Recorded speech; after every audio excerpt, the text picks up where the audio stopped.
করছে অনিন্দ কুমার ভট্টাচার্য মহোদয়কে। আপনাদের লোকপ্রিয় বিধায়ক এই ফটিকগ্রাম অঞ্চলের জন্য অনেকগুলো নতুন নতুন জনসুবিধা সম্পন্ন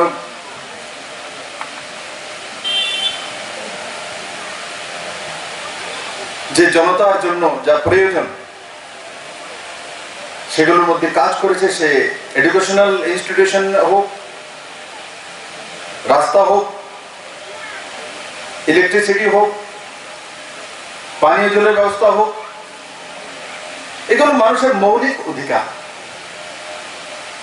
এগুলোর জন্য এখন আর আন্দোলন করতে হয় না, আপনি আর সরকার সিদ্ধান্ত নেয়।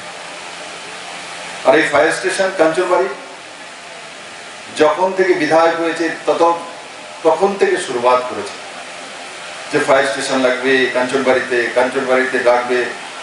বহুবার পত্রাচার করেছে, বিধানসভাতে উঠিয়েছে। অন্তত আজকে সেই ফায়ার স্টেশন উদ্বোধন হতে চলছে। তার জন্য আমি বিধায়ককে ধন্যবাদ দেব ওনার ঐকান্তিক প্রচেষ্টা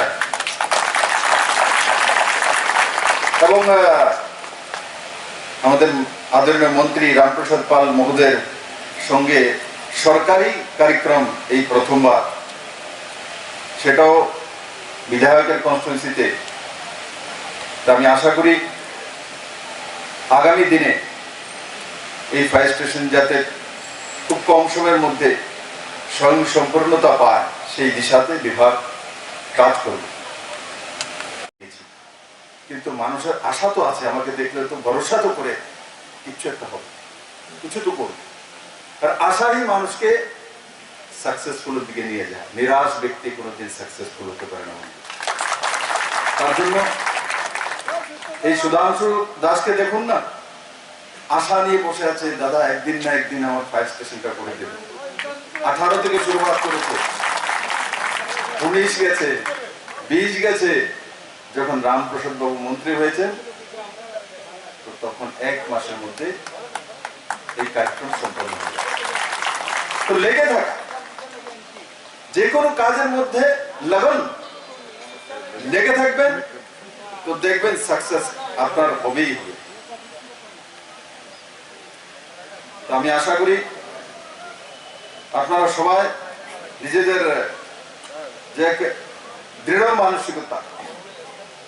মানসিকতা নিয়ে নিজের জীবনে এগিয়ে যাবেন